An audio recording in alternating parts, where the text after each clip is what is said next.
સમાચાર હેડલાઇનમાં આપનું સ્વાગત છે।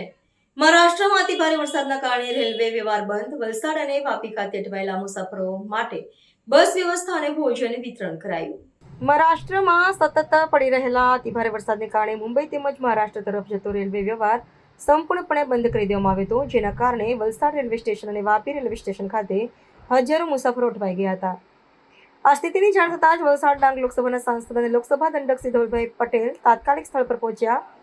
તેમની સાથે વલસાડ જિલ્લા ભાજપ પ્રમુખ શ્રી હેમંતભાઈ કંસારા, જિલ્લા મહામંત્રી શ્રી કમલેશભાઈ પટેલ, શ્રી વિપુલભાઈ ભોયા, વલસાડ જિલ્લા પંચાયત પ્રમુખ શ્રીમતી હેતલબેન પટેલ, પ્રદેશ યુવા મોરચા કોષાધ્યક્ષ શ્રી ધ્રુવીનભાઈ પટેલ અને ભાજપના કાર્યકર્તાઓ પણ ઉપસ્થિત રહ્યા હતા।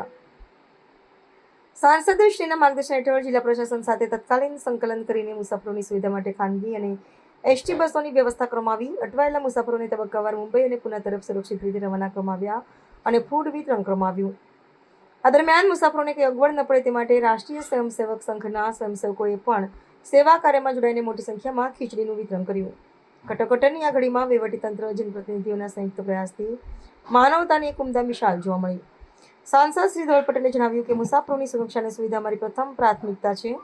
પ્રશાસન અને તમામ સ્વયંસેવકોના સહયોગથી પરિસ્થિતિને ઝડપથી કાબૂમાં લેવામાં આવી છે।